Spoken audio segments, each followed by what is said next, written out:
नाजरीन अस्सलाम वालेकुम। IND टुडे न्यूज में आपका खैर मकदम करते हैं। आइए देखते हैं ये तफसीलात। पुलिस और मजलिस बंदिया के अहदेदारों ने शमशाबाद में एंक्रोचमेंट और गैर मजाज तौर पर साइन बोर्ड लगाने के खिलाफ मुहिम चलाई और उन सबको बर्खास्त कर दिया।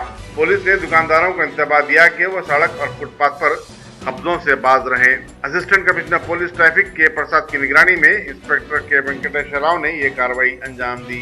ट्रैफिक साइबराबाद साइबराबाद का आर्डर से GHMC वाले और टाउन प्लानिंग वाले, लोकल ट्रैफिक पुलिस, लोकल पूरा जॉइंट ऑपरेशन से ये पूरा जितना भी एंक्रोचमेंट है, we are removing all the encroachment from Attapur to Aramghar तक।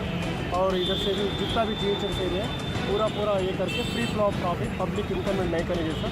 वो लोग सेफ्टी के बारे में हम लोग सोच के ये कर रहे हैं, तो उसके लिए पब्लिक भी कोऑपरेट करना, ये एस्टैब्लिशमेंट वाले भी कोऑपरेट करना। अगर आइंदा भी ऐसी अगेन हम लोग ये करने के बाद अगर फिर वो लोग कुछ करे समझो तो क्रिमिनल केसेस भी वो लोग के ऊपर बुक हो जाएगा।